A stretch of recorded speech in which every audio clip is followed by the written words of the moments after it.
malheureusement loolu xel nangu. alors Aliou Sow lii daf may xaw a xalaat loo peut-être benn mbir bu fekkente ne CUDIS xeex na ba ñu jël peut-être loi jàllale ko à l'Assemblée nationale ne fii ku fi saagaati ci réseaux sociaux wala nga wax fi leen loo xam ne nii wala nga def fi regroupement wala nga woote violence dañ lay jël tëj la kon est-ce que du nekk ak connotation politique un peu parce que tey jii ndax du doon connotation politique ndax tey jii le président Macky Sall bi nga xam ne tey nee nañu dañ ko bëgg dooleel pour que mu teg ay daan ñii nga xam ne nii ñooy nekk ci réseaux sociaux yi di kii cheminement lay xaw a nuróol du moment que moom fan yëpp génn newoon na kàcc gi nekkee ci internet bi dina fexe ba jóg ci te moom sa jëm ko muy waxoon loolu en 2011 moo fi taxawoon daan ne magie du clic dina jël dessus ci li nga xam ne moo di flic yi est-ce que tey du paradoxe un peu. D'accord.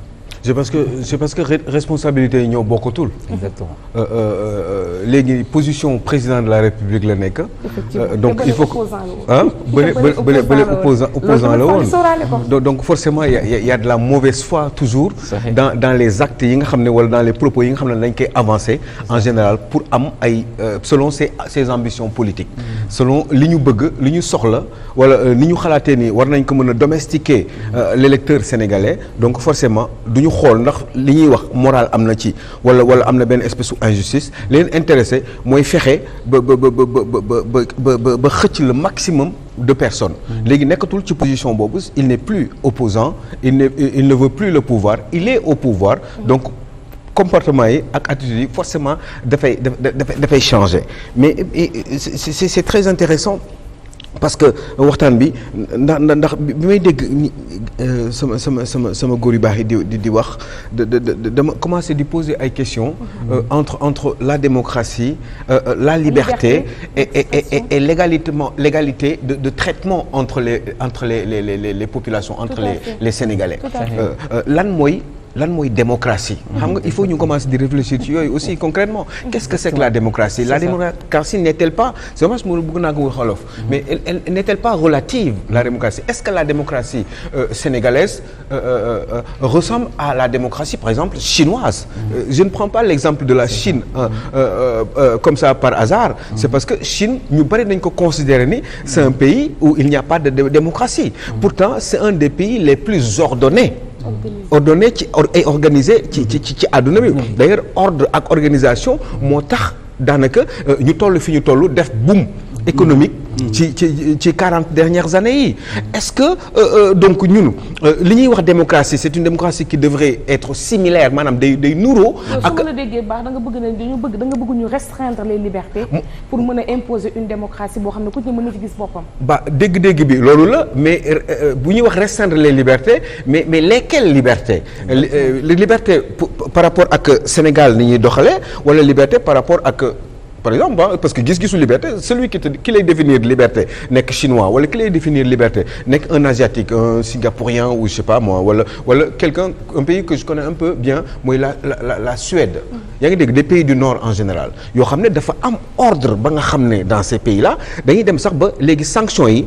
taux de sanctions yi dafa wàññeeku ci réew moomu ndax lan moo war a mën a tax est-ce que ñoom dañuy sukkandiku ci l'islam wala est-ce que ñoom dañu sukkandiku ci morale chrétienne da ngay dem ba dégg sax léegi ñoom seen kaso xam nga kaso mooy ultime sanction mooy bu mujj bi mais seen kaso yi léegi feesatul amatuñu ay prisonniers yi ñuy dugal ci kaso yi léegi dañuy obligé kaso yi li ñuy jël di ko def ay logements sociaux pour ñi nga xam ne amuñu fu ñu dëkk ñu yóbbu leen foofu pour ñu fay dëkk comme ça surtout ci temps wu sedd ñu bañ fa dëkkati donc ça veut dire que foofu sanction yi amatuñu kuñ sanctionné foofu waaw parce que amatuñu ñu bari en tout cas ñuy sanctionné wala niveau degré de sanction bi dafa je veux dire nombre de yi ñuy war a sanctionné dafa wàññeeku de manière drastique donc léegi ñun liberté mooy lan est-ce que liberté mooy nga génn ci sa oto Aïcha wala nga wàcce sa vitre oto nga jël bouteille butéelu ndox bi nga doon naan wala canne bi nga doon naan nga jël ko nga sànni ko ci biti parce que da nga naan affaire bi mbeddu loolu du liberté xamadi la mais oui mais pourtant quand on dit xamadi c'est pas réew xamadi mooy ku xamul moo tax nag ñu war a xam liberté xamadi la voilà moo tax ñu war a xam ñun lan mooy liberté il faut ñu définir il faut ñu jàngal xale yi sëñ bi wax na sànq bu am solo sëñ bi bu ci yar ni ñuy war a yaree xale yi depuis leur tendre enfance mais ñi nga xam ne rëcc nañu maanaam kenn mënatu leen yar parce que dëgër nañu leen kese moo leen mën a faj mooy sanction waaye sanction boobu nan lañ koy évaluer nooy évaluer sanction bi kan ban wax nga war a mën a sanctionner et puis ñan ñoo koy def est-ce que ñoom ñi koy war a def wala ñi war a jël décision yooyu. sanction bi également attention il faut oser le dire waru mën a nekk sanction deux poids deux mesures. mais oui exact mais su fekkee da ngay sanctionner da ngay sanctionner pour boor yëpp. ndax imam si la wax na ko sànq. mais peut-être accenté wuñ ci bu baax a baax. waaw munoo toog gis kenn koo xam ne nii day xëy di saaga ay kilifa diine. ak ay kilifa aada. wala ay président de la république. tous les jours. la même personne se retrouve avoir du buzz et même être en compagnie du couple présidentiel. nga bàyyi mu sedd une personne qui fait peut-être benn revue une wala reetaan ci benn une nga jël ko tëj ko sanctionné ko comme quoi que tu es en train de dénaturer les réseaux sociaux. alors là tu te dis que fan ban Sénégal la nekk. mooy égalité de traitement bi la doon wax entre les citoyens est-ce que ni ñu ma war a sanctionner bu ma defee man erreur mais erreur bi ak faute bi il faut ñu évaluer ko il faut ñu ne lii ku ko def lii mooy lay dal. Aïcha dafa am exemple bu ma bëgg jox ni dama demoon benn dëkk bu ñuy wax Malaisie pays boo xam ne c'est pratiquement 98% de musulmans comme Sénégal mais bon ñibbi war a jot ma xaw a yàkkamti ànd ak sama soxna ñuy daw quoi pour dem jëli métro pour jël avion bi parce que billet d'avion yi billet fermé la boo perte avion bi rek da ngay wutaat beneen billet léegi nag nga war a jël métro bi daw dafa war a def ay 45 minutes pour dem jëli avion bi te boo ratee benn métro bi rek benn heure bi rek avion bi da nga koy raté par force parce que il faut nga xaaraat sa ginnaaw léegi nag ñuy yàkkamte noonu di daw jóge ci hôtel bi di daw bi ñuy daw nag soxna si ci biir kiyam ci biir tiitam xam naa mu yàbbi kii chewing-gum bi mu tufli ko teyu ko quoi teyu ko ñu daw rek ñuy daw nag quoi bi ndekete am na agent de police ñu topp ci suuf léegi bi ñu nekkee ba dugg ci métro bi di waaj a jël métro bi rek kii mu arrêté ñu gars yi seen agent yooyu la ñu arrêté ñu borom chefu guichet métro bi génn ñu wax ak ñoom soxna si moo gën a dégg anglais ñu commencé di ñu ne léegi ñun dañu def benn infraction maanaam soxna si dafa sànni chewing-gum bi daf ko tufli quoi ci mbedd mi donc il faut ñu xool suñuy papier ñu xool papier yi mu jël papier soxna si mu commencé di ko bindal contravention mu war a fay 904 genre presque $1000 malaisiens xam ñoom Malaisie dollar la ñu am. mu war a fay presque 990 yooyu dollars malaisiens léegi nag xaalis amul ñuy def bu fekkoon ni du malaisienne la parce que allemande la soxna si. léegi bu fekkee ne du kii la sénégalais bu fekkoon du comment dire bu dee malaisien la am na droit une semaine.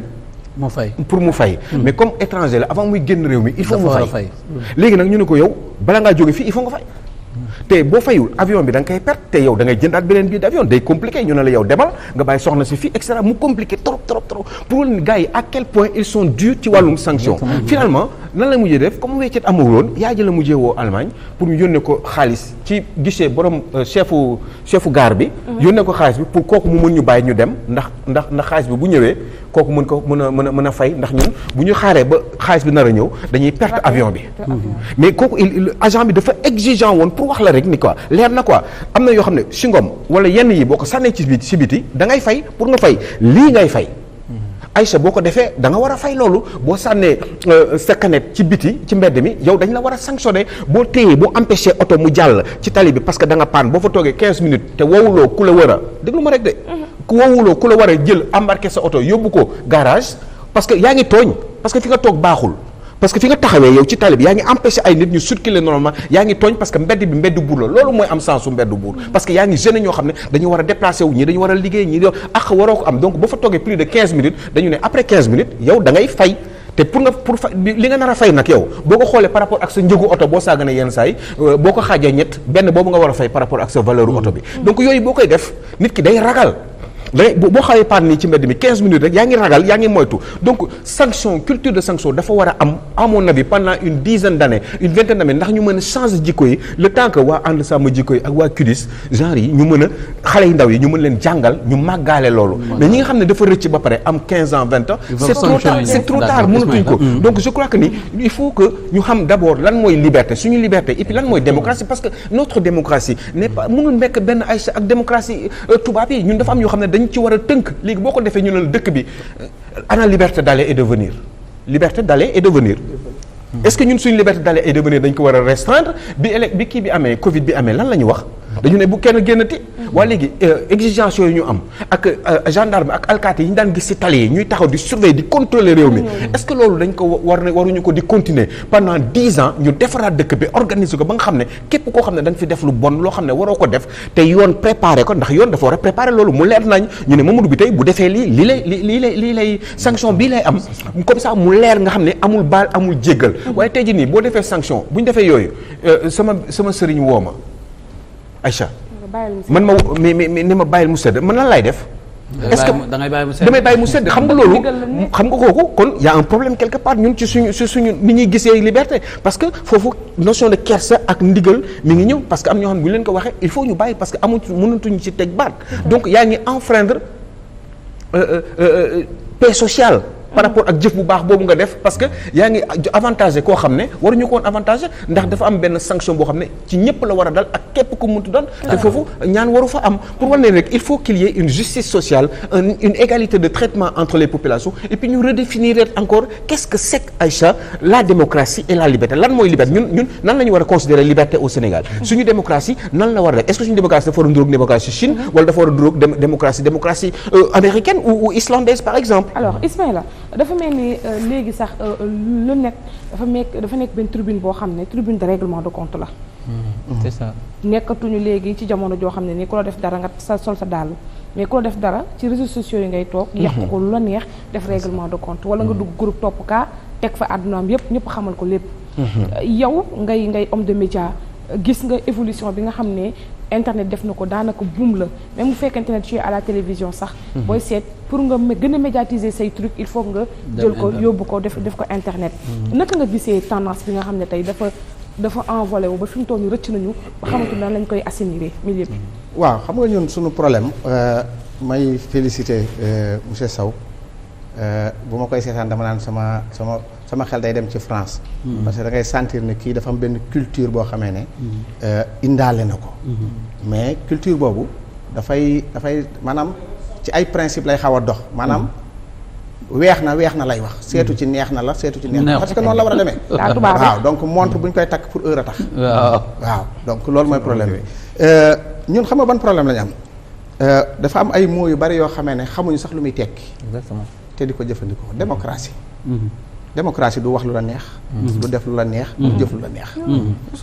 fi àdduna toll nag boo koy xool dañu toll ci li ñuy wax mondialisation. mais mondialisation boobu. dañ ko préparé wul. ndax dañoo jàppoon ne mondialisation boobu dafay yem rek ci jënd ak jaay. parce que àdduna ni mu tënkoo. amul lu amul yamukaay. maanaam kenn ku ci ne li ñu naan. fii la war a yem xam nga léegi la ñuy def ay sàkket. di def ay mbañ gàcca. di def ay miir xew. comme studio bi ni ngeen ko maanaam lu ci ne dafa am yamukaay. waaye dañoo nekk ci jamono joo xamee ne maanaam ñun ñëpp dañoo daje. ci lu amul boroom. léegi lu amul boroom nag. mooy internet bi. maanaam télévision bi gën a mag tey boo laajoon Sénégal yi ban mooy télévision bi gën a mag dañ naan la RTS wala Walfadjri wala TFM. mais télévision bi gën a mag YouTube la. waaw télévision bi gën a mag ci àdduna. mais YouTube la. ça c'est vrai dëgg la. léegi nag. lii bi muy ñëw dafa tombé ak benn génération bu ñu préparé wul. préparé wuñu ko de. parce que gis nga ku mel ne Sidi am na lu mu anticipé. mooy tey bokk na ci ñuy joué ci violence bañ a am. gis nga nit ki boo ko joxee kàddu mu wax. wax li na ci moom génnee li na ci moom firi nga ko. Sidi tàggale nañoo xaru. parce que nit da doon am lu la naqari doo xam ko foo koy waxee. doo xam noo koy nga mujj naan nangam. am na lu bari loo xamee tey maanaam média bi joué na ko ci. léegi nag bu ma ñëwee ci penc mi nga xam ne moom mooy internet bi. internet bi maanaam ñun suñu système d'éducation la ñu war a xoolaat. monsieur Sow dama bàyyi ma fen dañ naan qui a l'information a le pouvoir. c'est ça te bu ñu nee pouvoir dañuy yaakaar ne mooy alkaati. c'est l'état du Sénégal. mais tey am na ñu leen ëpp pouvoir c'est l'internet. pouvoir bu toll noonu nag léegi. coow li mooy est-ce que dañoo waroon a bàyyi ba mu nekk ci loxo yoo xamee ne tey dañu mujj di daw di ko jéem a foqati comme ñii li ñuy def. parce que ñii mënoon nañoo bañ a wax parce que li tax ñu wax mooy. daa ëppi loxo. téléphone bi man maa ko moom. waaye fa ma dugg amul borom. tey bu ma ñëwoon léegi jegale bi tey bëgg récupérer sa téléphone bi da nga naan da ngaa jaawale bii sans bos la. waaye fee moom. la ma fay yóbbu man maa ko moom kon na ma mel laa fay yóbbu. te suñ système d'éducation dañ ko war a changer. maanaam gis nga ñun problème bi ñu am mooy génération sama ñoom papa yi ñoom sama ñoom nijaay yi ñoom monsieur Sow am nañ chance xam nga ban chance lañ amoon. mooy dañoo amoon vraie école. mooy dafa amoon ñaar. dañ leen doon jàngal doon leen yar. léegi nag yar amatul. jàng moo am. ci daara yi sax léegi indi nañ ay droit yoo xamee ne kenn sañatuta yar. donc dañ lay sol rek. sëriñ daara bu fi dóor léegi ñu créé la. jeex na.